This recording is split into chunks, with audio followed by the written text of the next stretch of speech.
আসসালামু আলাইকুম। তো আজকে দেখতে পারতেছেন আমার খুশির খবর একটা, যে আমার সকল মুরগিগুলো ডিম পাড়া শুরু করছে।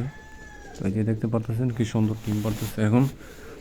প্রতিদিন রেগুলার এখন 8-10টা ডিম পারে আর কি। 14টা মুরগি আছে আমার, 3টা মোরগ রাখছি। এর সাথে আমার একটা দেশি মুরগি আছে, ওই যে সাদা কালার দেখতে পারতেছেন। তো এখন ভালোই। তো ওই যে দেখতে পাচ্ছেন এখনই একটা ডিম পারলো। তো আমি আসার সময় দেখা গেলো ডিমটা পারছে, তার জন্য ভিডিওটা করলাম। আর এদিকে আপনার মুরগিগুলোকে আপনারা যত্ন সহকারে রাখতে পারেন। আর টিকা ভ্যাকসিনও করা লাগে এগুলার।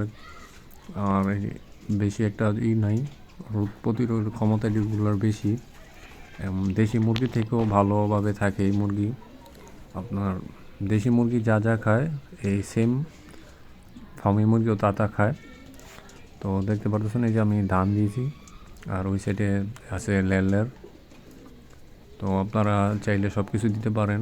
লেয়ারের পাশাপাশি আমি এগুলোকে দেওয়া দিই আর কি, ঘাস, পাত, এগুলো সব কিছুই খাই আর কি।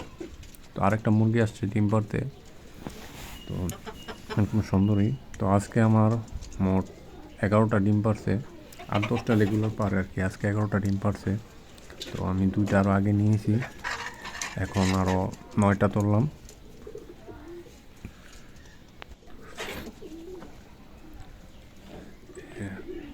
নিচে ডিম পারছে আমার 8টা, উপরে একটা ডিম পারছে, আরেকটা বাইরে পারছে, 2টা বাইরে। তো এখন মাশাআল্লাহ সুন্দর ডিম পারতেছে। এভাবে ডিম পারলে হবে। আর আমিও এখন ইনকুবেটর ডিম বাচ্চা ফুটাবো। তো 10টা ট্রাই দিছি আর কি। ওর আগেও আমি ইনকুবেটর ফুটাইছি, নিজে ইনকুবেটর বানিয়ে। তো এই যে আমার ইনকুবেটরটা, এটার ভিতরে দেশি মুরগির যত ডিম আছে ওইগুলা, আমার মামার মুরগির ডিমগুলা। আর আমি এখানে 10টা ডিম দিয়েছি আমার ফার্মি মুরগির। তো এই যে দেখতে পারতেছেন সবগুলোই সুন্দর বাচ্চা জমে গেছে ভিতরে।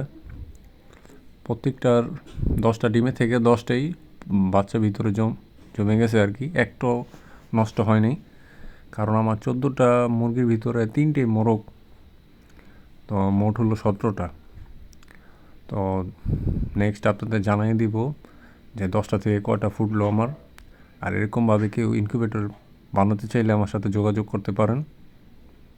এর আগেও 40টা ডিমের থেকে আমার 35টা বাচ্চা ফুটছে আর কি। তো মোস্ট